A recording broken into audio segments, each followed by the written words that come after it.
This is my home. This is my kitchen. This is my family. Tilly. Jack. Holly. Megan. And of course, my wife, Tana. You may think you're the busiest person in the world, but over this series, I'm going to prove it's still possible to cook stunning food at home. My rules are simple. Home cooking has to be easy. It's got to be fast. It's got to be delicious. So, if you think you can't cook amazing food at home, think again. These are the only recipes you'll ever need. Breakfast, lunch, and dinner. Packed full of sumptuous, homely dishes, today's all about comfort food. I think every home cook needs recipes that don't just taste delicious, but to satisfy the soul too. The type of food that wraps its arms around you and gives you big hugs. So, when you want to give your family and friends a big serving of love, here's my ultimate comfort food. Dishes guaranteed to make you feel cozy, even on the coldest of days. First up, a breakfast that will bring you a warm glow in the morning. My spiced baked porridge.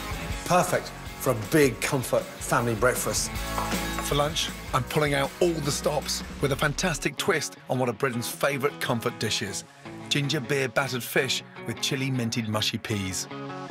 If you're going to do it properly. For dinner, my youngest daughter Tilly is in the kitchen and we share the secret ingredient in every comfort food dish. Happy memories. Did you like to help Nan make your hot pot when she made them for you? Always. Sausage hot pot with beetroot and potato gratins on the menu. For dessert, spiced apple compote.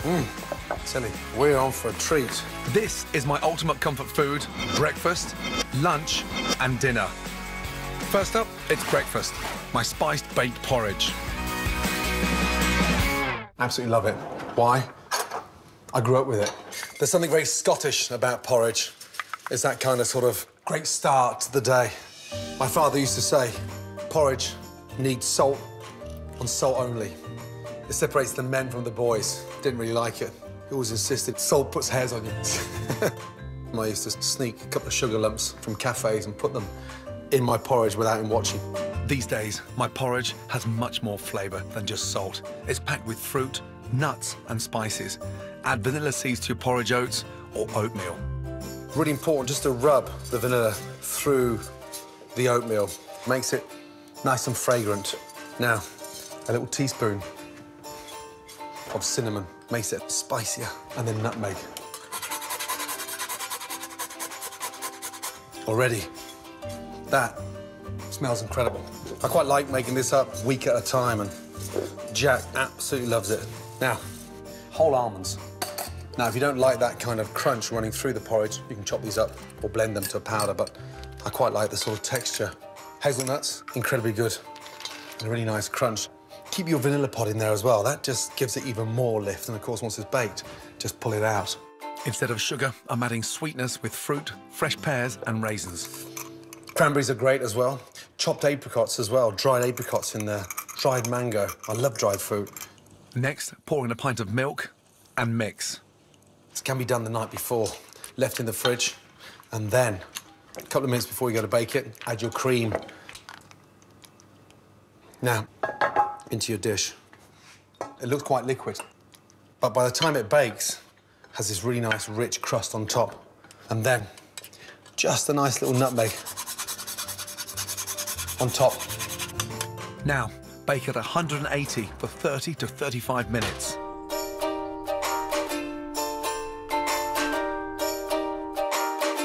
Then take the porridge out, sprinkle on demerara sugar and grill to create a sweet golden crust. And sort of glaze on top. Beautiful. Literally for 3 to 4 minutes.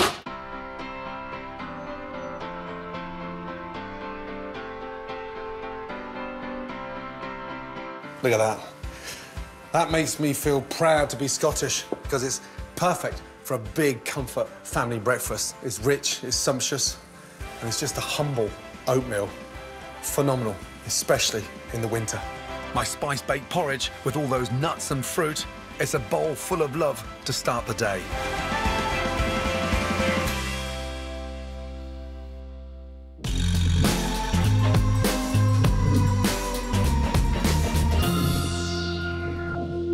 Next, I'm showing you how to cook the comfort food I crave.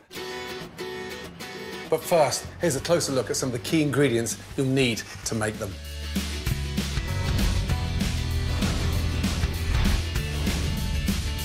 My ultimate comfort food has to be sausage. I grew up on the classic British banger, made with ground pork, salt, pepper, spices and breadcrumbs. And I'm using these ones for dinner. The general rule with sausage, the higher the meat content, the better they'll taste.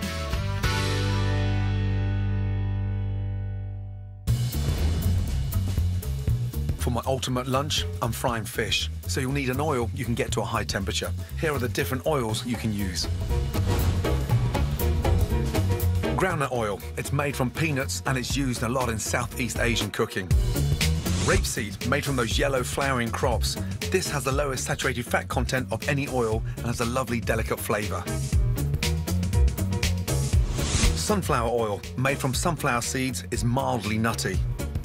A good cheap all-rounder with a neutral flavour is vegetable oil, which is the blend of oils like corn, soybean and sunflower. Apples were my favourite fruit growing up. Originally came from China, but today in Britain, we grow over 2,000 different types. The most popular eating apples in the UK are Braeburn and Gala, but don't miss out on some of the older types like the sweet nutty russets and fragrant coxes. When it comes to cooking apples, it's got to be a sharp Bramley, which I'm using as part of my compote for lunch. You know that feeling when you really want a particular dish and nothing else will do? That's comfort food. My ultimate comforting lunch has to be fish with peas. I've loved it ever since I was a kid, and to make it even more delicious, I've given it a few modern tweaks. For my ultimate fish, I'm doing the best, crunchiest, lightest batter imaginable with a hint of ginger. To go with it, chili minted mushy peas. In order to make sure that the batter stays nice and crispy and the fish stays nice and firm, the secret is to season the fish. Salt and pepper. That will draw out the moisture and that will keep the fish really nice and firm. Put it in the fridge for around 10 minutes to let the seasoning work its magic. Now, the batter. As always, when making any batter, always sieve the flour. I want a bit of heat in the batter, so a nice teaspoon of cayenne pepper. Season the flour, salt and pepper. And then 2 teaspoons of baking powder. This almost lightens the load of the batter. Now, ginger beer. It gives that batter the sort of unique, spicy, individual flavour. It's delicious with the fish. And a nice tablespoon of oil. Just basic vegetable oil gives it a nice sheen. Give that a good mix. You really want it. Almost like the consistency of double cream. Too thin, and the batter runs off, especially when it hits the fryer. Too thick, and it actually prevents the fish from getting cooked. So you've got to get it to that, just that sort of double cream texture. Let it rest for as long as possible to give you an even textured batter. Now, the season should have worked its magic and drawn out the excess moisture from the fish. So it's on to the next stage. Fish has gone slightly firmer.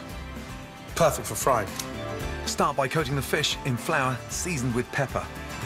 Pat that nice and dry into your hands so you haven't got any excess flour. The flour stops the batter from running off the fish.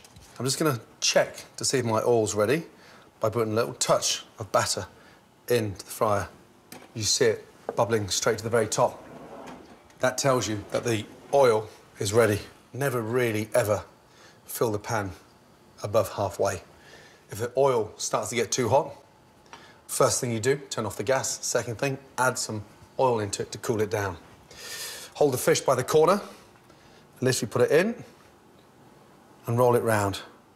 Then gently slap the fish on the sides of the bowl to get rid of excess batter.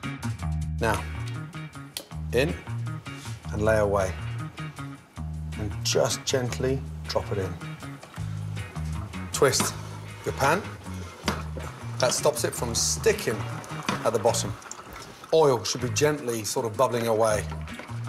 But notice as we're frying the fish, there's no spitting of any water from the fish.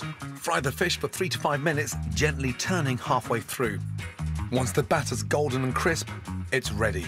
And look, they look stunning. It's like these big, crispy pillows of beautifully textured cod. Leave the fish to rest on a kitchen towel to blot excess oil. Meanwhile, it's quick and easy chili minted mushy peas. Now, the mushy peas, a little teaspoon of olive oil and a nice knob of butter into the pan. Shallot, finely chopped. That adds a bit of sweetness to the peas. Shallots into the pan. Chili. Peas are delicious. When you eat peas and they're slightly spicy, they're even better. Garlic in the peas. Sweat off the chili, the garlic and the shallots. Before the peas join those spices, simply blanch in salted boiling water, infused with their perfect partner. Fresh mint, stalks and all. And then put your frozen peas in. Now, once the peas have gone nice and soft, drain them. Now, take off the stalks and then add your peas to the shallots. I love that sound. Mix all that chili and garlic in there. A little seasoning. Finishing the frozen peas off like this. Absolutely delicious. Onto your board, crush. Now, you cannot beat crushed, delicious peas. Look at that. Those peas, it's incredible. Top with chopped mint. Chili minted mushy peas, so simple and perfect with easy ginger beer battered fish. A nice spicy, crispy batter. And that just reaffirms the importance of comfort food. If you're gonna do it properly. Oh. My spicy twist is proof you can update a comforting classic. And the best way to eat this is with crispy buttered sauté potatoes cooked with garlic, rosemary and thyme. To take this happy food to a whole new level. Coming up, it's dinner time and my youngest daughter Tilly and I are cooking up food to make your mouth and eyes water. Let me give you a little taste of that. It's a bit sour. Thanks for the warning. As I give my family a taste of the comfort food of my childhood. When I was your age, guys, Nanny was making this for me. And in those days, you would ride to school on dinosaurs. Excuse me, I'm not that old. No question about it. The best comfort food is definitely homemade. Wonderful smells filling the kitchen, delicious, freshly cooked food, and a big side order of nostalgia. For me, fantastic stews, hot pots and puddings will always hit the mark and remind me of my mum. That's why I love them. My ultimate comforting dinner is a real favourite in our house, and I hope it will always remind my kids of me.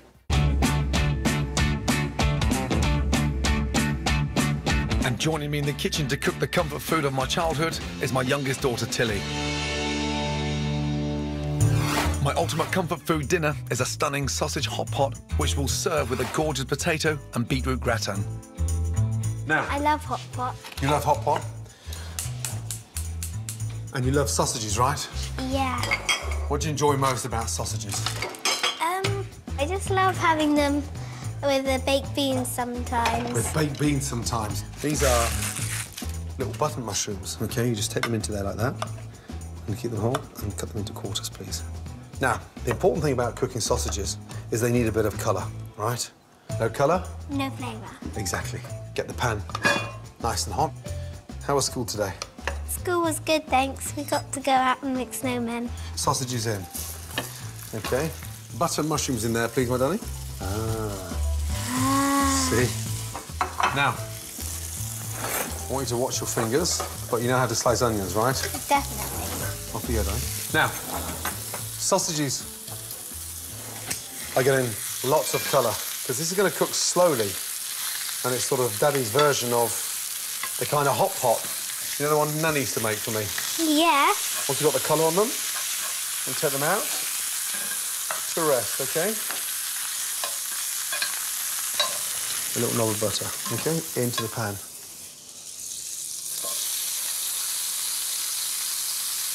Now, it looks like a lot of onions, right? Yeah. As they start sweating down, they caramelise. So that'll go down by half. Give that a little fry. OK? Salt in. I want you to put a nice tablespoon of brown sugar in there. That gets them really nice and dark. Now, get your thyme in. Pick off all the little buds. That will get the onions packed with flavour. That smell nice? That smells nice. Mushrooms in, give them a nice little stir. Did you like to help Nan make your hot pot when she made them for you? I used to always help Nan make the hot pot. Always. Now, my mum would never have used this, but aged balsamic vinegar brings out the flavour of the onions. Right, now look at our onions. Look, beautifully caramelised. Wow. The vinegar's given that nice sort of gloss. I'm going to put my sausages back in here now. From there, some red wine. Red wine in. Got the flavour underneath there going into the sausages now. The sausages are going to release all that flavour inside as well. Look at the colour of that. Does that look beautiful? And the smell. And it's still not cooked yet. Up to the boil. Really important to boil it here because it won't boil in the oven. 170 in the oven, literally 18 to 20 minutes. In she goes. Nice. To go with my hot pot, rich, golden, creamy potato gratin. It's a true comfort food classic, and I'm adding a delicious twist: beetroot. Start by gently heating double cream. Then peel and thinly slice potatoes and cook beetroot.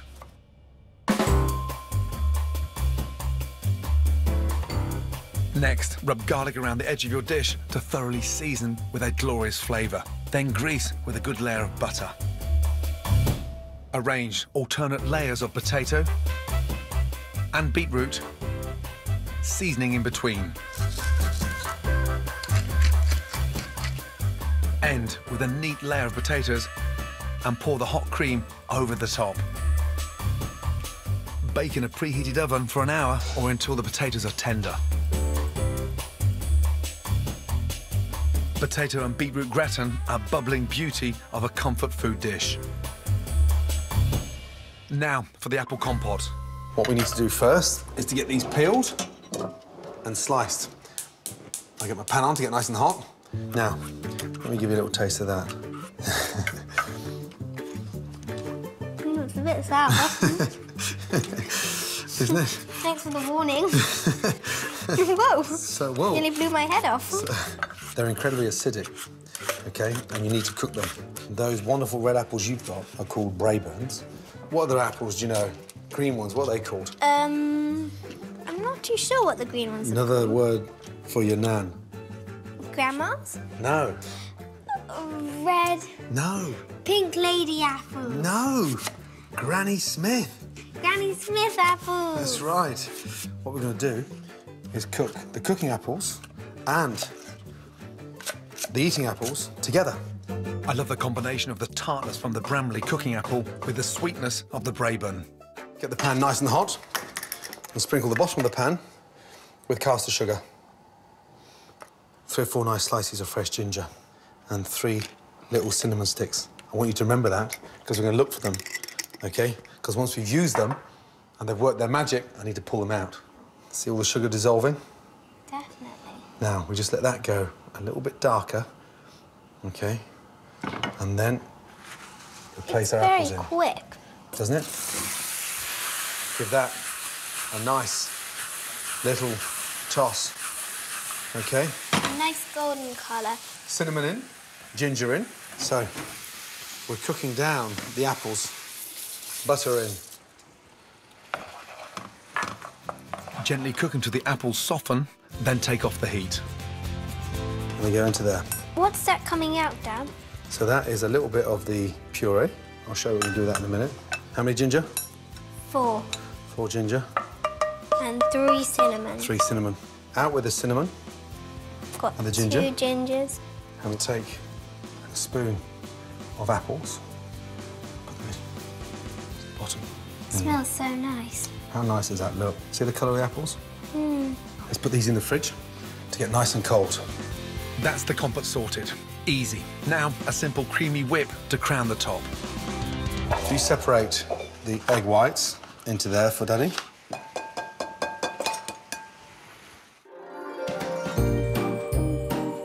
Right, egg whites are in. Egg whites are Yolks are in. separate. Off you go, Daddy.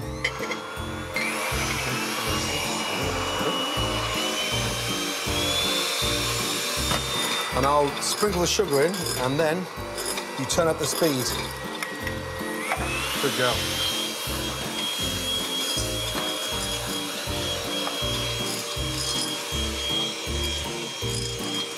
Push it off, please. Now let's see if you've got a really nice stiff peak. So you lift them up. Now that is what I call a nice stiff peak. Well done. Not bad, not bad. Next, in a separate bowl, whip double cream until stiff. Nice and slowly.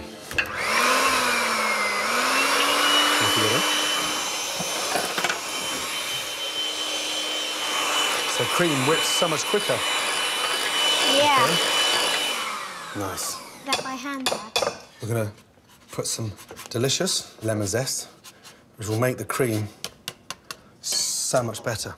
Then sweeten it up with leftover caramelly compote puree. And you mix that in nice and carefully. So it's like this apple butterscotch. Now, to make the cream even lighter, fold in those whisked egg whites and sugar. Egg whites into the cream. Just nicely fold that in. So we bring your glasses back out. Manage the glasses? Yep. Good girl. Tilly, we're on for a treat. Open up the piping bag. Now, twist the end. Now, you could spoon this in, but I want to just give a nice little lift. It also gives it a nice pattern. Lemon on top. Back in the fridge. The beetroot and potato gratin. Is that lovely? That's lovely. And sausages. Ooh. Finished with the flat leaf parsley. Now, look at those two beauties. It doesn't get any more comforting than that, does it? For one of the best hot pots ever. Tilly, that looks amazing. I know. Well done. This is my ultimate comfort food dinner. Sausage hot pot with potato and beetroot gratin, followed by apple compote. Food with guaranteed feel-good factor. Mummy, Jack, Holly, Megan. Oof. Doesn't it? It smells amazing. Jack, tasty? Delicious. One of my favourites. It's so tasty, I love it. It's so good. I love the mushrooms as well. That is so nice and so simple. When I was your age, guys, Nanny was making this for me. In those days, the sausages weren't as fat. And in those days, you would ride to school on dinosaurs. Excuse me, I'm not that old. To collect selected recipes from the show, go to my scrapbook at channel4.com/Gordon. Next time, Tilly joins me in making my ultimate picnic fare. Marshmallow, Your my favourite. 3 amazing movable feasts to keep you energised for al fresco fun. Morning, noon and night. It's so good. Turning a 4x4 into a cocktail bar tonight. Come on, we've all thought about it. George Clark's Amazing Spaces, 8 o'clock. Right, one course down, we're off for a spotter lunch with Jamie next.